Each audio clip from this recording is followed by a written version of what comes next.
بسم اللہ الرحمن الرحیم۔ الحمدللہ آج کی تراویح میں 25واں پارہ مکمل تلاوت کیا گیا ہے۔ 25ویں پارے کے شروع میں اللہ تبارک و تعالیٰ نے ایک اہم مضمون بیان فرمایا۔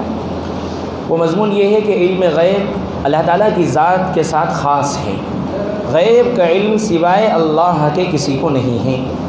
اللہ کے نبی صلی اللہ علیہ وسلم سے کفار و مشرکین آپ علیہ السلام سے استہزاء کرتے ہوئے بار بار پوچھتے تھے، آپ کہتے ہیں مرنے کے بعد لوگ اٹھائے جائیں گے تو قیامت کب آئے گی؟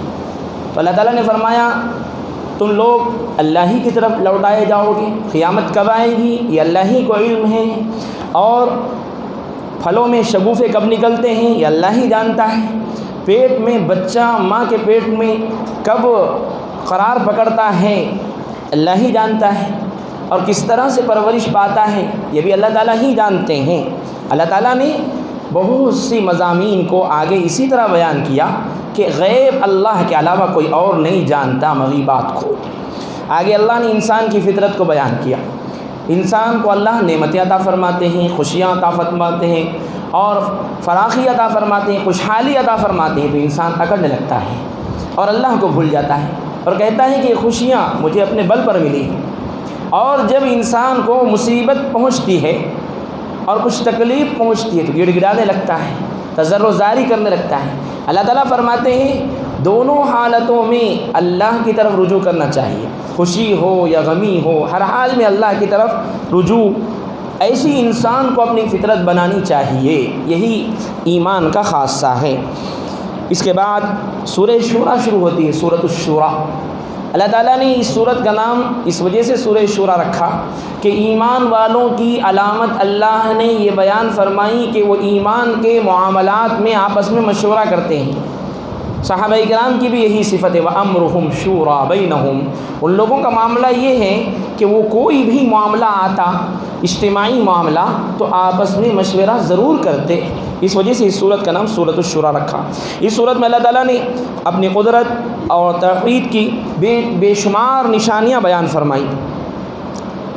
اللہ تعالیٰ نے اس صورت میں خاص طور پر ایک اہم مضمون بیان فرمایا، خالق صرف اللہ تعالیٰ ہے، خالق صرف اللہ تعالیٰ ہے۔ انسان کی تخلیق میں اللہ کے ساتھ کوئی شریک اور سہیم نہیں ہے۔ خلق یہ اللہ کی صفت خاص ہے، پیدا کرنا کوئی اور پیدا نہیں کر سکتا۔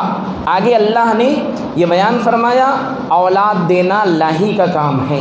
اللہ تعالیٰ جس کو چاہتے ہیں بیٹا بیٹی عطا فرماتے ہیں، اور جس کو چاہتے ہیں صرف بیٹا عطا فرماتے ہیں، اور جس کو چاہتے ہیں بیٹا بیٹی دونوں طرح کی نعمتیں عطا فرماتے ہیں، اور جس کو اللہ محروم رکھنا چاہتے ہیں اولاد سے، بالکل اولاد سے محروم کر دیتے ہیں، بانجھ بنا دیتے ہیں۔ تو اس میں ماں باپ کا بھی کوئی دخل نہیں ہے، کوئی اور طاقت اس میں دخیل نہیں ہو سکتی، اللہ ہی اولاد دینے والے ہیں۔ اور آگے اللہ تبارک و تعالیٰ نے حضرت نبی کریم صلی اللہ علیہ وسلم کی زبانی کفار و مشرکین کے ایک اور اعتراض کا جواب دیا۔ کفار و مشرکین نبی اکرم صلی اللہ علیہ وسلم سے کہتے تھے آپ تو کہتے ہیں کہ نبی ہے، تو آپ اللہ سے ویسا بات کیوں نہیں کرتے جیسے موسیٰ علیہ السلام نے ڈائریکٹ بات کی، بالمشافہ آمنے سامنے بات کی، ویسا بات تو آپ نہیں کرتے۔ تو اللہ تعالیٰ نے فرمایا موسیٰ کے بارے میں ان لوگوں کا جو نظریہ ہے وہ غلط ہے۔ موسیٰ علیہ السلام سے اللہ نے آمنے سامنے بات نہیں کی، پردے کے پیچھے سے بات کی۔ دنیا میں کسی انسان کے لیے اللہ سے بالمشافہ بات کرنا ممکن نہیں ہے۔ اللہ تعالیٰ جب کسی اپنے بندے سے بات کرتے ہیں تو تین طریقے ہوتے ہیں۔ ایک طریقہ یہ ہوتا ہے کہ اللہ تعالیٰ دل میں کشف فرماتے ہیں، دل میں بات ڈال دیتے ہیں، جیسے حضرت موسیٰ کے والدہ کے دل میں بات ڈالی اللہ نے۔ اور دوسرا طریقہ پردے کے پیچھے سے اللہ بات کرتے ہیں، جیسے حضرت موسیٰ علیہ السلام سے اللہ تعالیٰ نے کوہ طور پر بات کی پردے کے پیچھے سے۔ شجرہ مقدسہ میں سے آواز آئی، غیب کی آواز آئی، حضرت موسیٰ علیہ السلام نے وہ آواز سنی، اللہ کی ذات کو موسیٰ نے اپنے آنکھوں سے نہیں دیکھا۔ اور تیسرا طریقہ یہ ہے اللہ تعالیٰ فرشتے کو بھیجتے ہیں، اپنی بات فرشتے کے ذریعے سے انسان تک پہنچاتے ہیں۔ اس کے بعد سورۃ الزخرف شروع ہوتی ہے۔ اس سورت میں اللہ تعالیٰ نے دنیا کی بہت سی نعمتوں کا تذکرہ کیا جو بندے پر ہر آن اللہ کی برس رہی۔ انہی نعمتوں میں سے زیورات، سونا اور چاندی، اور دنیا کی چمک دمک، بہت سی چیزیں ہیں۔ اس وجہ سے اس صورت کو سورہ زخرف کہا، زخرف سونے کو کہتے ہیں، اس وجہ سے اس صورت کا نام زخرف رکھا گیا ہے۔ اس صورت میں مشرکین کے بہت سے اعتراضات کے جوابات دیے گئے، حضرت ابراہیم، موسیٰ اور عیسیٰ علیہ السلام کا تذکرہ کیا گیا۔ اس کے بعد سورہ دخان شروع ہوتی ہے، دخان کہتے ہیں دھواں کو۔ اللہ کے نبی علیہ السلام کی لائی ہوئی تعلیمات کے انکار کرنے کی وجہ سے مکے والوں پر بہت سخت قحط آیا، اتنا قحط آیا اور اتنا سوکھا پن آیا کہ ان کی کھیتیاں سوکھ گئی، دانے دانے کے لیے ترس گئے، ہڈیاں کھانے پر مجبور ہو گئے، پتے کھانے پر مجبور ہو گئے۔ ابو سفیان اللہ کے نبی کے پاس آئے، آ کر کہنے لگے یہ تمہاری ہی قوم ہے، کیا ان لوگوں کا درد تمہیں نہیں ہوتا؟ آپ دعا کیجئے۔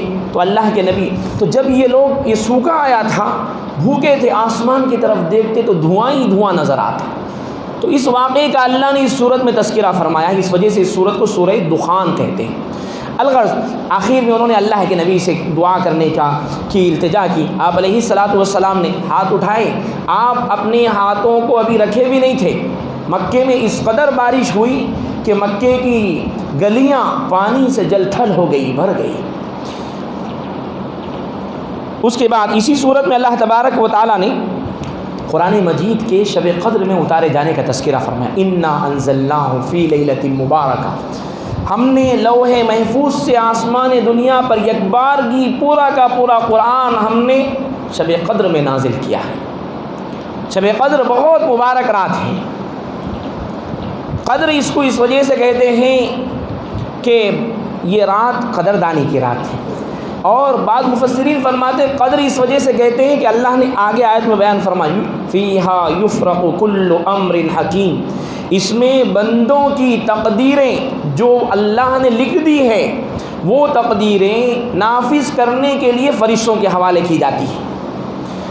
اور 30ویں پارے میں پوری کی پوری صورت اس بارے میں نازل کی گئی، سورۃ القدر۔ ایک رات کی عبادت 83 سال کی عبادت کے برابر ہے۔ اس امت پر اللہ کا کرم اور اللہ کا فضل دیکھیے، اگر یہ ایک رات کسی کو مل جائے، ایک رات کی عبادت، 83 سال کی عبادت کا اس کو ثواب ملے گا۔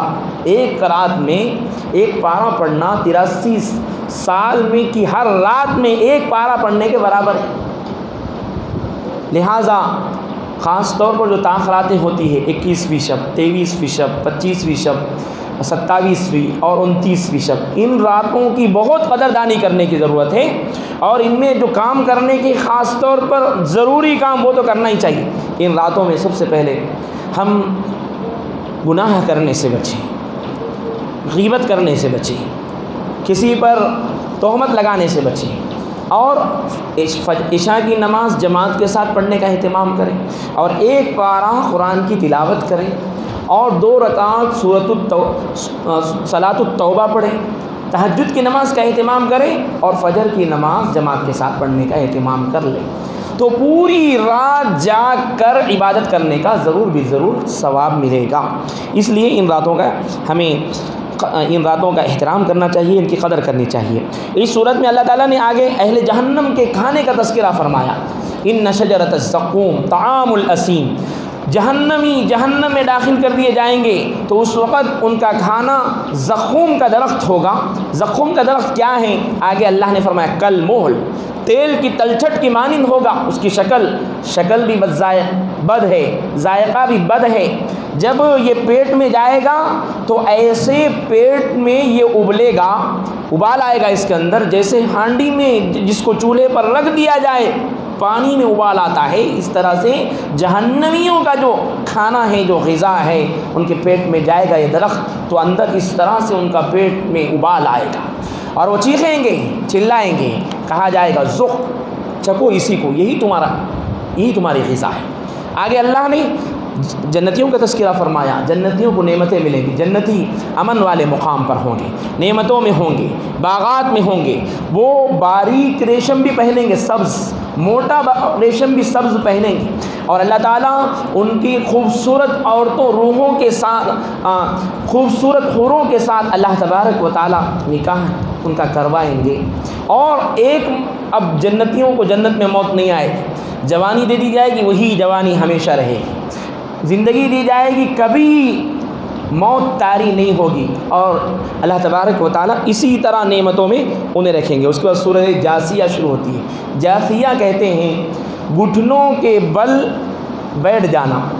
اللہ تعالیٰ جب قیامت قائم فرمائیں گے، محشر کا سما ہوگا، تو ہر شخص اس وقت کی گھڑی میں گھبراہٹ کے عالم میں گھٹنوں کے بل بیٹھ جائے گا، اور ہر شخص کو بلایا جائے گا، ہر امت کو وہ گھٹنوں کے بل بیٹھی ہوئی ہوں گی، اور ان کو ان کے نامہ اعمال دیے جائیں گے، اور جو کافر ہوں گے ہاہاکار مچائیں گے۔ اور اللہ تعالیٰ فرماتے ہیں جتنے تم اعمال کر کے دنیا میں آئے ہو، وہ اعمال سارے کے سارے ان اعمال کی رجسٹر اللہ تعالیٰ وہاں پر رکھ دیں گے۔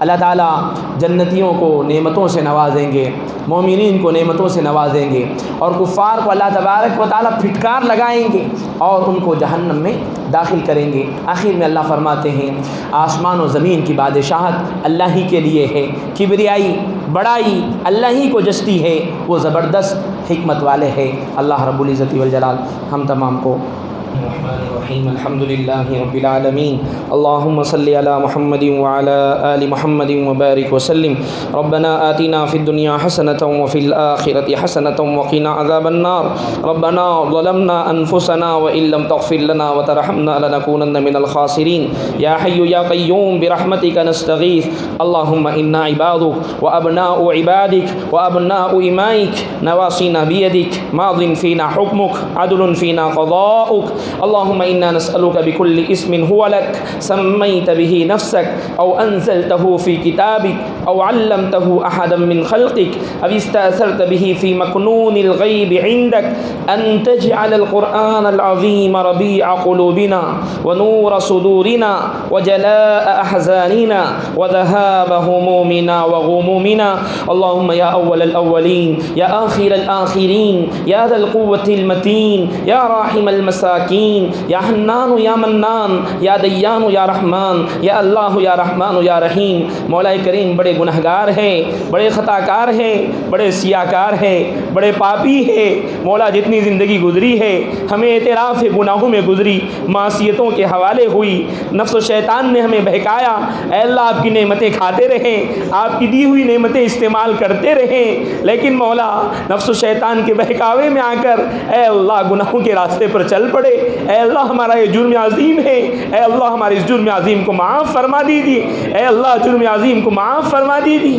اے اللہ رمضان کی مبارک لمحات ہیں، اے اللہ 21ویں شب ہیں، اے اللہ اس سے بڑھ کر اور کون سا موقع ہوگا مولا ہم سب کے لیے بخش و کرم کے فیصلے فرما دیجیے، رحم کا، کرم کا، عافیت کا، عفو درگزر کا، سہولت کا معاملہ فرما دیجیے۔ اے اللہ جتنی زندگی گزری اس کو گناہوں کی گندگیوں سے پاک و صاف فرما دیجیے۔ اے اللہ مجرم آپ کے دربار میں آئے ہیں، ہاتھ پھیلائے ہیں، اے اللہ ہمارا مدعا صرف بخشش ہے، اے اللہ ہمارا سوال صرف مغفرت ہے، اے اللہ مغفرت سے نواز دیجیے۔ اے اللہ رات میں اے اللہ رات کی تاریکی چھا چکی ہے، اے اللہ رات کی تاریکی چھا چکی ہے، دنیا والوں نے اپنے در بند کر لیے، لیکن مولا آپ کا در ہمیشہ کھلا رہتا ہے۔ اے اللہ گناہگار بندے توبے کے لیے آپ کے دربار میں آئے ہیں، سچی پکی توبہ دے دیجیے، سچی پکی توبہ سے نواز دیجیے، اے اللہ سچی پکی توبہ سے نواز دیجیے۔ اے اللہ قرآن کی تلاوت کے بعد آپ کے نبی نے فرمایا دعائیں قبول ہوتی ہیں، اے اللہ ابھی قرآن کی تلاوت کی گئی ہے، اے اللہ جیسی کرنی ہے ویسی تو نہیں کی گئی ہے، مولا یقیناً آپ نے ہی کرنے کی توفیق عطا فرمائی۔ مولا دعاؤں کو بھی قبول فرما لیجیے، جو مانگ رہے ہیں اسے قبول فرما لیجیے۔ اے اللہ یقیناً ہمارے گناہ ریت کے ذرات سے زیادہ ہیں، سمندر کے قطرات سے زیادہ ہیں، اے اللہ آسمان کے ستاروں سے زیادہ ہیں، لیکن مولا اس سے کہیں زیادہ آپ کا دریائے رحمت وسیع ہے۔ مولا اے وسیع دریائے مغفرت والے اللہ، اے اللہ ہم آپ سے اللہ مغفرت کے طلبگار ہیں، اے اللہ گناہوں میں لتڑے ہیں، گناہوں میں اے اللہ لطپت ہیں، مولا آپ سے مغفرت کے طالب ہیں، مغفرت عطا فرما دیجیے۔ اے اللہ آپ نے مغفرت کا ایک نگاہ کرم فرما دی تو کیسے کیسے ڈاکوؤں کو مولا آپ نے ڈاکوؤں کی دنیا سے، ڈاکہ زنی کی دنیا سے اٹھا کر اپنے اولیاء کی صف میں جگہ عطا فرما دی۔ اے اللہ ہم سب کو بھی اے اللہ آپ کی ایک نگاہ کرم کی ضرورت ہے، مولا ایک نگاہ کرم ایمان ڈال دیجیے، ہمارے گناہوں کو معاف فرما دیجیے، اے اللہ گناہوں کو معاف فرما دیجیے، اے اللہ عالم اسلام کے تمام مسلمانوں کی جان مال عزت آبرو دین و شریعت کی حفاظت فرمائیے، اے اللہ دنیا کے جس خطے میں مسلمان بس رہے ہیں، پریشان ہیں، مظلوم ہیں، اے اللہ اسلام دشمن طاقتوں کے ظلم کے نرغے میں ہیں، اے اللہ ان سب مسلمانوں کو اے اللہ عافیت عطا فرمائیے، خاص طور پر مولا فلسطین کے مسلمانوں کو عافیت عطا فرمائیے، اے اللہ رمضان کے مبارک مہینے میں نماز کے وقت اے اللہ آپ کی اہم مسجد اقصیٰ میں دشمن بمباری کر رہا ہے، اے اللہ بچے بھی ہلاک ہو رہے ہیں، یتیم ہو رہے ہیں، اے اللہ بوڑھے زخمی ہیں، روزے کی حالت میں ہیں، مولا ان کا کوئی پرسہ نحال رہی، اے اللہ ظالم اسرائیل کو ہلاک فرما، مسجد اقصیٰ کی بازیابی کے فیصلے فرما، اے اللہ مسجد اقصیٰ کی بازیابی کے فیصلے فرما، اے اللہ دنیا کے عالم کے تمام مسلمانوں کو اے اللہ پرسکون والا رمضان عطا فرما، سکون والا رمضان عطا فرما، عافیت والا رمضان عطا فرما، اے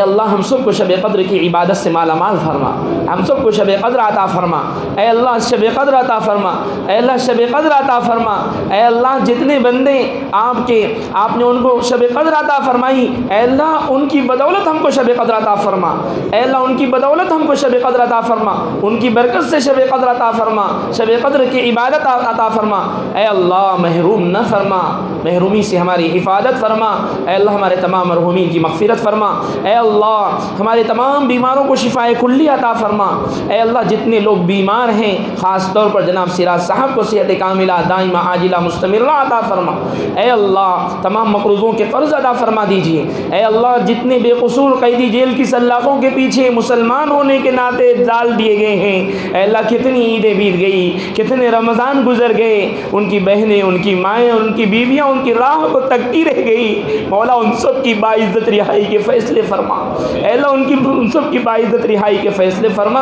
اے اللہ اس ملک میں امن و امان قائم فرما، بدامنی کا خاتمہ فرما، فسطائی طاقتوں کے ناپاک منصوبوں کو ناکام فرما، اے اللہ ہماری اس دعا کو محض اپنے فضل و کرم سے نبی اکرم صلی اللہ تعالی علیہ وآلہ وسلم کی پاکیزہ دعاؤں کی برکت سے قبول و منظور فرما، وصلی اللہ علی النبی الکریم وعلی آلہ واصحابہ واہل بیتہ اجمعین برحمتہ۔